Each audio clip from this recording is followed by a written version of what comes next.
Hi, everyone. Thank you all so much for joining us tonight for a special sneak preview of the IFC Films release HOLLER, which was an official selection at the 2020 Toronto International Film Festival, as well as the 2020 South by Southwest Film Festival. We're going to screen the entire film here in the webinar. It runs about 90 minutes. And when the film ends, we'll come back with a live Q&A with writer-director Nicole Riegel. The film is opening in select theaters on June 11th, so please make sure to let people know if you enjoy the film. It's also going to be available on VOD platforms on June 11th as well. So thank you again, and I hope to see you again in 90 minutes for the Q&A. Thanks.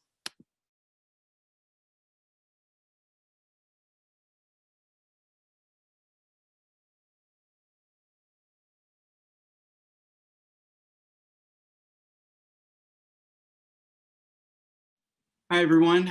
Welcome back. I see we have the filmmaker, writer, director, Nicole Riegel, and I just need to ask her to start her video.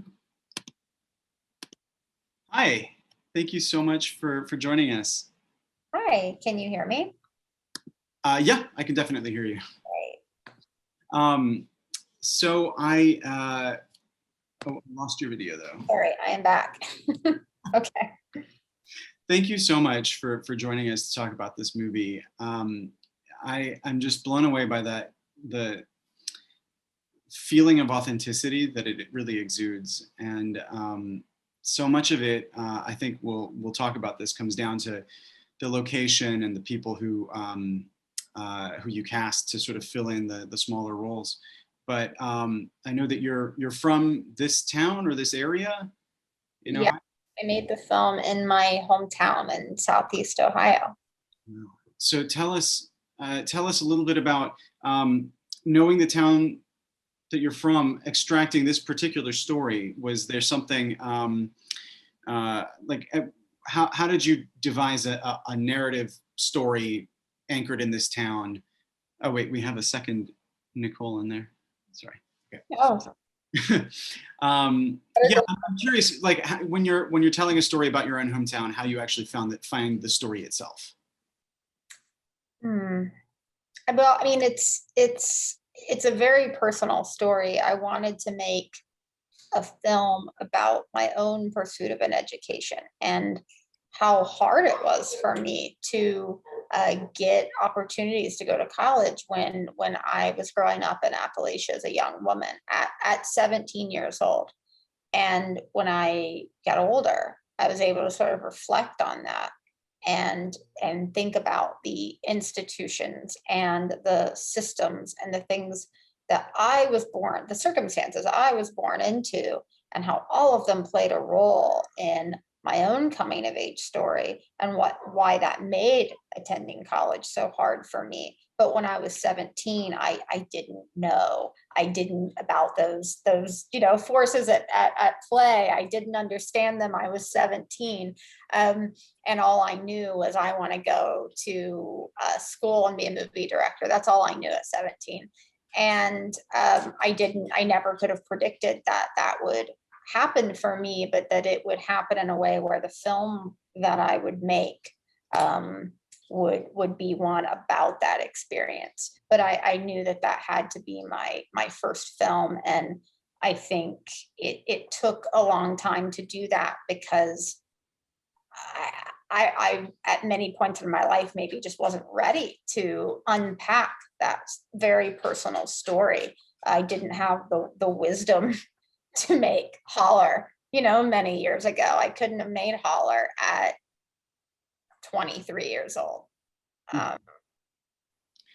Yeah, no, I mean, I think that the characters that you present, they each really have such humanity that, even with their struggles or the things that they do wrong, they're so fleshed out in terms of you understand the struggles and what they're dealing with and how that may affect choices that they make. And I think that kind of maturity is not something that you would have at 17, so or 23. I mean, it's wonderful to see this kind of a story told with that kind of perspective. can you tell us a little bit about finding Jessica? Because she did a Zoom for us a couple months ago, and her accent is very British and very thick and beautiful, but not American. So it's sort of interesting to see that come to life in a, you know, a working class accent in the US from someone who has a very different experience. Yes, totally. I'm so happy that you were all able to meet Jessica. She's such a force of nature and so inspiring, and very essential collaborator for me. You know, well, first of all, with her dialect, we worked with the late and beloved Wendy Overly, who we lost last year. And she worked on a very regional specific accent with Jessica. Like the Southeast accent is very scattered. There isn't one accent, and Jessica's doing a very regionally specific accent. And my direction to her was to just do a standard American accent, but she didn't want to. She wanted to do a very specific accent. And she is from Northern England, comes from a very working class background, and that plays a big role in how she connected to the character. And I met her because I received a call from her agent at the time telling me I needed to take a look at this girl, Jessica Barden. And I was holding auditions in New York, and actually I was holding out, there were auditions all over the world for this role because I wanted it to be more of a discovery. And she'd filmed End of the Effing World, but I hadn't seen the show yet. It hadn't come out, and she wasn't really famous then. And that was a whole other challenge, was as she started to become famous over the process, I became really worried that she was potentially becoming too famous for the role. But she had lunch with me, and I wanted to get a sense of just who she is outside of an audition room. And we had a great lunch. She was very much the character. She tracked down my email somehow and sent me a film that she did in the UK called Ellen, and said, I know you love Andrea Arnold, and I think I give an Andrea Arnold performance in this film, and sent it to me. And I was like, that's something Ruth would do. And then she auditioned the next morning, and she showed up about 20 minutes before everyone else. I think we were still trying to set up the room. And so all of that tenacity got her the part. Was there anything particularly difficult for you in terms of writing the script? Were there any particular scenes, or, you know, anything about the structure that didn't come as easily as maybe some of the sort of creating the world itself? With the script, I mean, I'm writing the script even during production. So the challenge with the script is that it's never finished. That's what was so, and continues to be so frustrating for me as a writer director, is that the script is just never finished, and making my peace with that. The film gets finished, but the script is never finished. I mean, it's a narrative, you know, linear 3-act story. However, I'm working with a very large cast of non-professional actors, or first timers, as I call them, because they're professional actors now.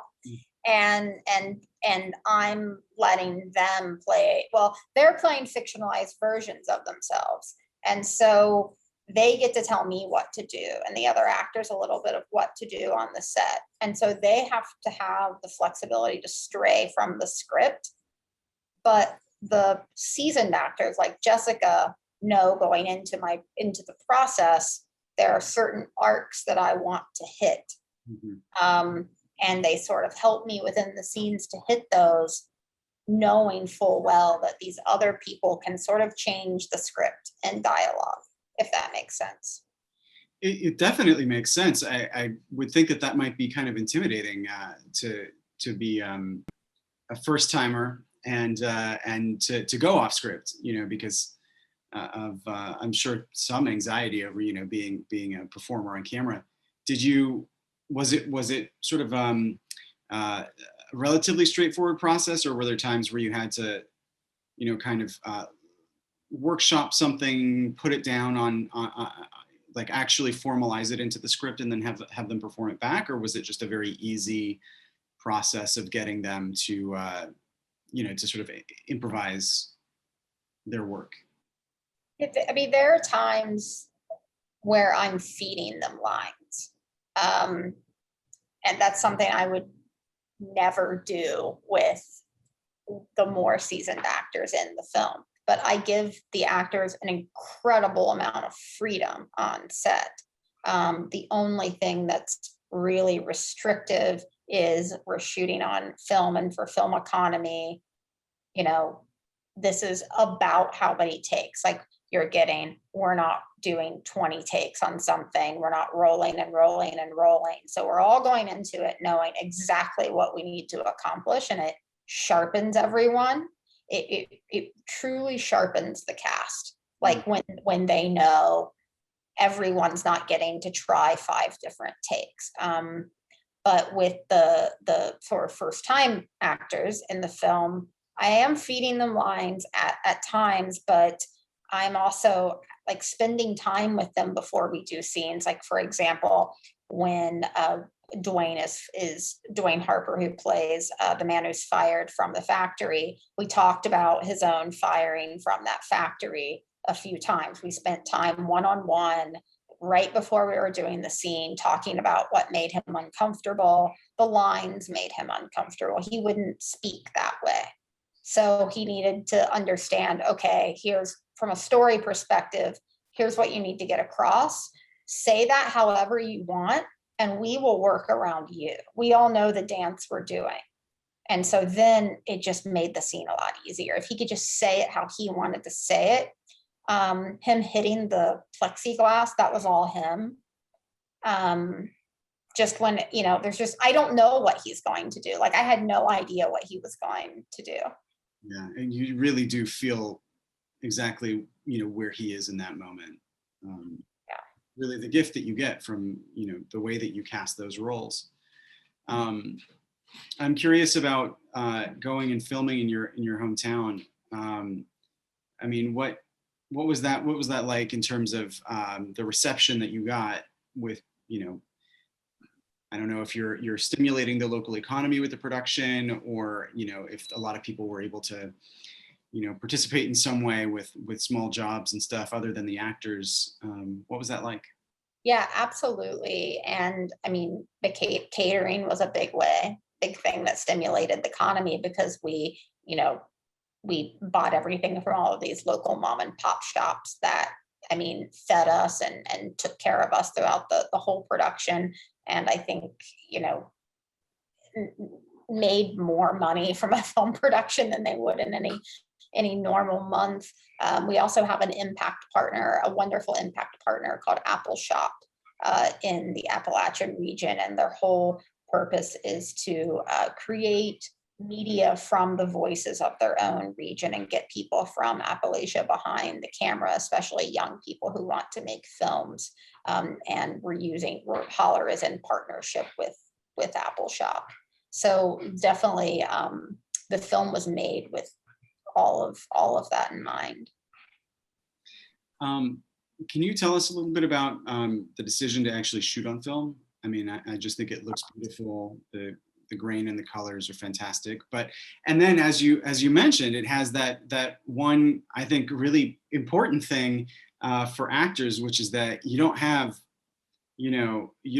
like the infinite amount of takes that you get with a digital camera, and like there's real stakes to every shot. Right. I love that. I love that about film. I'm one of those diehard film people.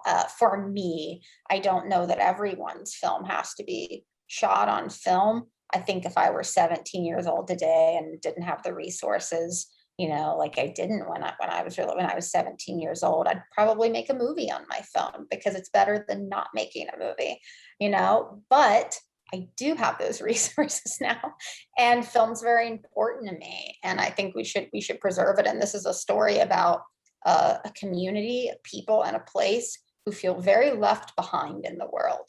and super 16 millimeter is a perfect thing to shoot that story on. You know, in the cleaning process of the film, the instinct is clean the film, get all the hairs out of the gate, get the dirt, get everything out. And we did some of that, but we kept a lot of the dirt, and we kept it because that's what every decision visually is from a place of how I need you to feel and think and who these people are, and from story really, and not because it looks pretty. And I mean, it is pretty. It is very, I think film's very beautiful, but 16 specifically has a texture to it, and adds something very visceral to this story. I needed you to feel this place. I read that you put your principal actors through a bit of an immersion sort of leading up to shooting. And I'm curious what your strategy was there, if there were certain things that you really think were just really palpably evident as a result of that experience. I think Austin was, you know, spent some time on a scrapyard, right? Yeah, Austin worked in the scrapyard. That's, I mean, I think of my job as a director in my process is to just create environment for them and then turn you loose in that environment is the process that I love. And so Jessica and Gus stayed in a house together in the middle of nowhere. They're convinced this house was haunted, and it probably was. They stayed it had all of these creepy porcelain dolls in it that we found later. And I left these, you know, she's fresh off the plane from England, and I put her in a house in the middle of nowhere with all of these porcelain dolls. and they stayed there together, and they drove in that pickup truck around the town. And, you know, they were like, we're really bored. And I was like, well, maybe it's really boring to be here. So you should just be bored, and you should just be here and immerse yourself in it. And then Austin worked in the scrapyard and like as an employee and learned the job and everything. And then Jessica and Gus also worked in the scrapyard for a little bit. Wow. I dare I ask if there was a conversation with the insurance company about sending your actors to a scrapyard? I'm sure there was, and I wasn't a part of it. But I know that for safety, there was nothing in the film they did that I didn't do beforehand. Like I didn't watch them, you know, around the scrapyard. Like I as a director wanted to learn, you know, how to use all of those tools in case something went wrong, so I could help them and be there. But also they were around actual workers, you know, in those operational factories and in the scrapyard, which are all uncontrolled environments. They can't shut down. And so there was something, I think, that made everyone feel really safe in being around the employees who know and immersed with actors who are working in those places with you. Did you have a chance to have the film shown in your hometown, or has that not been possible yet? It will be for this Friday. It's going to open in my hometown. It's going to open in, I think, 12 theaters across the state of Ohio alone, which is impressive because a film like this is very limited and it never gets into those markets or those theaters. So this is so unique that a film like HOLLER during 2021 can even be in movie theaters. But also we did a special screening at a little theater called the Majestic, which is the only art house theater in that community.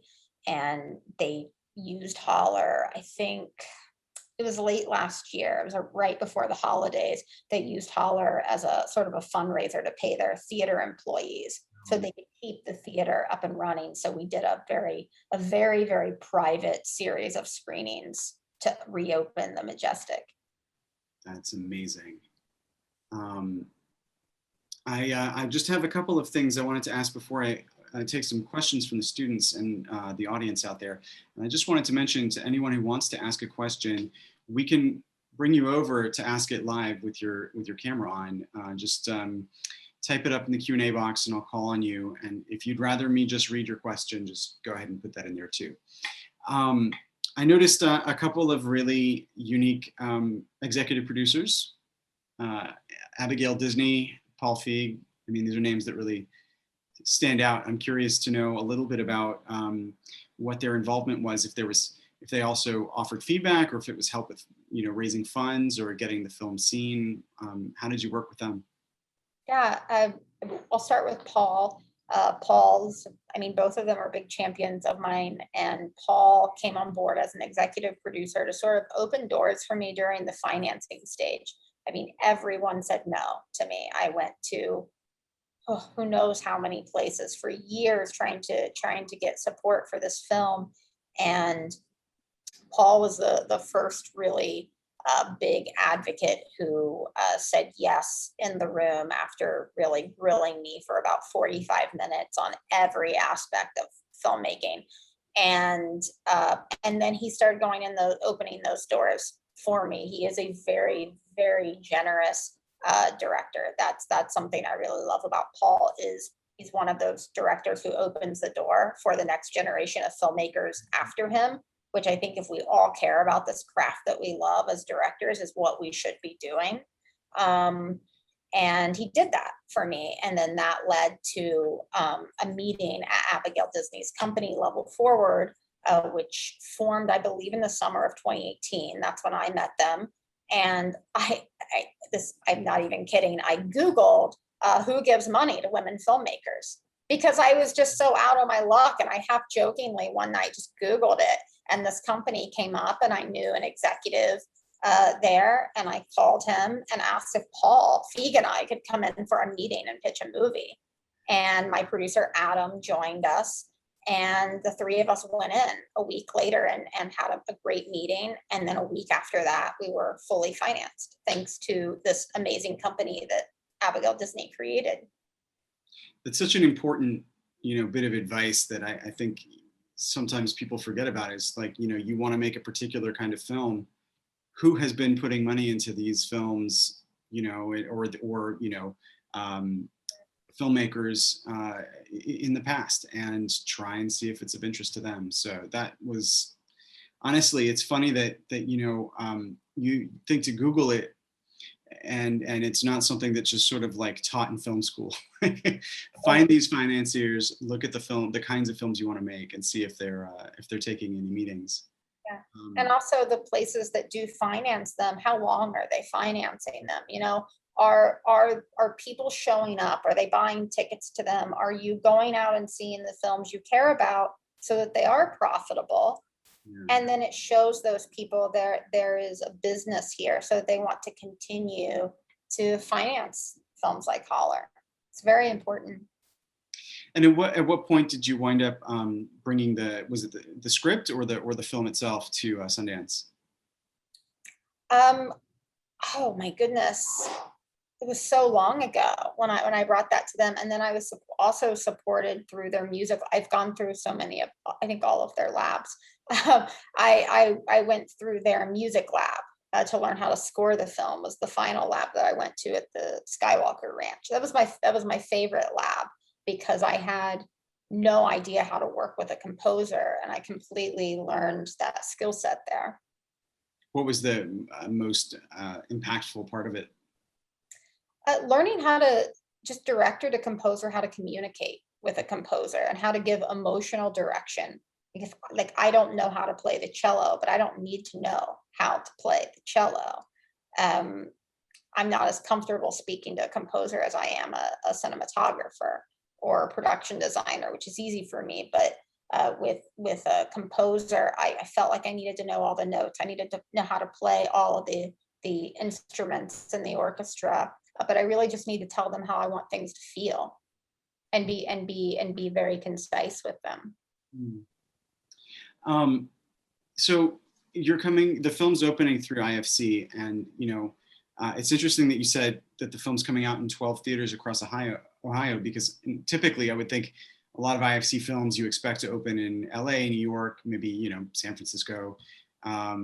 But to hear that about a wide release in Ohio is fantastic. And I'm curious, what you know, how have you worked out the distribution plan with IFC in terms of the audiences you're trying to reach and how you're marketing the film? Yeah, well, I was very, I was, it was very unfortunate for me to have my first film, you know, come out during a pandemic and the festival circuit that I hit.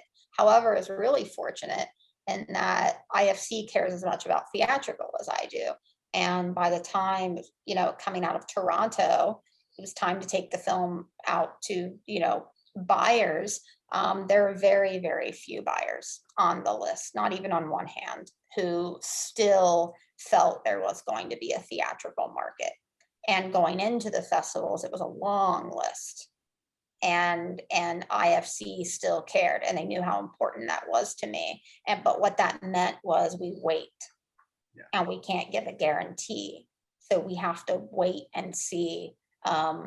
So we sort of took a leap of faith on each other, and they were really good on their word, because I was very serious about waiting. I'll wait a year. This film has to see a theatrical experience, because I think it really does affect how you can enjoy the film on your computer, but a theatrical experience for these kinds of films, your attention span is controlled. You experience these types of stories differently in a theater, is my belief. And they saw it that way too, and they've just been so collaborative. I'm one of those people having an amazing experience with their distributor, because they love films and they love filmmakers. That's really great to hear. All right, let me see.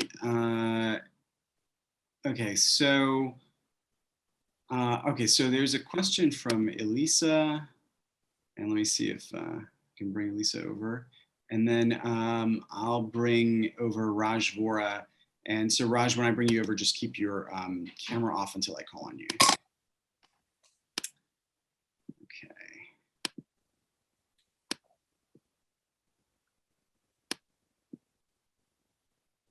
All right, so Elisa, you're on our side if you wanted to turn on your mic or turn on your camera, or if you just want me to read your question, just to type it up in the Q&A that you'd rather just have me read it out loud. Did any of that work? Oh, I'm here. That's always a surprise when it works. I loved the film. I loved how insular it was, and how the location was as much a character as anything in the film. So I'm just kind of wondering what you're working on now, and if you just want to keep directing your own work, or if you're open directing other works, or how you're feeling about what you want to do next.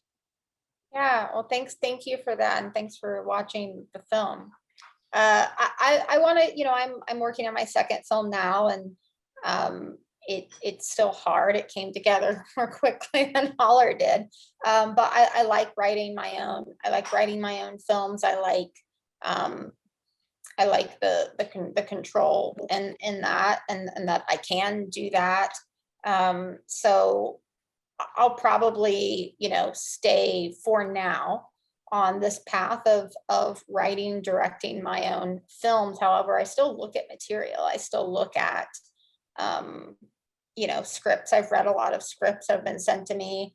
It depends on, you know, if a script comes to me and the screenwriter feels, you know, that they want to have a producerial role, or they have very strong feelings on the direction of it. I know me, and I may not be the best person for that kind of project, but it depends. I still want to always stay open to material written by other people, you know, coming my way. Thank you. You're welcome. Okay, let's go out to Raj. Oh, I'm sorry. You know what? I need to turn his camera on. That's on me. There we go. Thank you for sharing your film. Thank you, Ago, for wonderful film today. And your young actress, Ruth, played very well reality about the current condition and love and affection.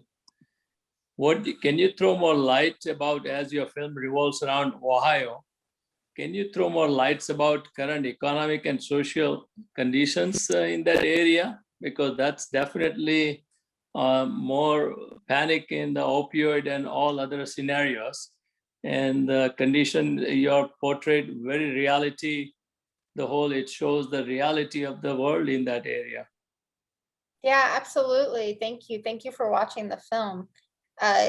You know, I wanted to show the beauty, a lot of the natural beauty of the film. I think there's a lot of natural beauty to be found in that region, but there's also, like you said, there's a lot of systemic problems in that region. And I think where I'm from is mostly known for the opioid addiction in the media. And it's known for being a place where much older straight white men are from. And you don't see stories about lots of young women from that area. And when you do see stories about young women from sort of hard scrabble backgrounds, you know, people think of Winter's Bone because it's one of the few films that's come out, but that's the Ozarks. That's a totally different place. But they sort of all get lumped together in the media. And so with Holler, I really wanted to get into the nuances, like only someone who really comes from that region and respects it can, and show the beauty of it, the darkness of it. I wanted to touch on addiction because to not touch on it would be false. I wanted to show a young woman who's intelligent. I wanted there to be a sense of humor and some levity and heart to the piece. I really wanted a well-rounded portrait of where I come from, because so few people from my home find themselves behind the camera. Thank you. It's really something worth to see today, the film and reality. Thank you. Thank you for sharing. Of course. So I unfortunately can't seem to move Elizabeth over. Maybe she's actually not trying to ask a question. But do you see there being more of a sort of movement towards making films locally in Ohio? Are there going to be are you sort of starting a movement by bringing filmmaking to your hometown? I hope so. I really hope so. I hope that people in that region can get behind the camera more. And it's really hard. It's really hard because of such a lack of resources there. I wish, that a lot of young people there could have access to more film schools somehow. Apple Shop is a really big force behind that. I think filmmakers like myself need to go back. We need to be present in their lives. We need to extend ourselves to that region. I fully intend to do that. But yeah, I really hope that now that someone like myself has made Holler, that it can inspire that and it can do that. I know there's a lot of documentary filmmakers, from the region. My former professors were Julia Reichert and Steve Bolgnar, who did American Factory, and Julia's a staple in documentary with Union Maids and Seeing Red and Lion in the House. And and I know what it means to that community to have her. So I hope I can contribute to that. I just got this question from Jane. And the comment is, I loved the film. It had a very natural feeling and seemed real. I enjoyed the brother's character very much. Not a stereotype. I wish I could work on a project with you, or with you on a project. Do you want to talk a little bit about writing that character and things that you were trying to accomplish and things you might have been trying to avoid? Yeah, and first, I'm so sorry that it seems so dark on the screen for me. It's actually really bright in my office. Oh. So the director in me is just crushed by the lighting I'm giving to all of you. I'm so sorry. The other film schools had a much brighter location earlier. The brother character, I think when people, again, think about where I'm from in Appalachia, they think of these very macho, tough, older white men. And that is absolutely true to a certain degree. But there's been this big generational shift that's happening in my hometown. and in a lot of small towns across America, where you see young people in their 20s and particularly their 30s and their late 30s owning businesses and moving back to their hometowns and moving into these towns. And they really are changing. There really is a big generational demographic shift happening in these towns. But that's not depicted in the media because those people never find themselves behind the camera. And so I really wanted to show that. That's why there is, you know, there's the brother character, and he acts as sort of a father figure to his sister. But I think he's a positive portrait of a young man in that town. And Gus Halper, who plays Blaze, is a musical theater guy who grew up in Manhattan. So he is the farthest thing from Blaze Avery, but what he has in common with him is his sensitivity and his heart. And I think those are strengths in a young man.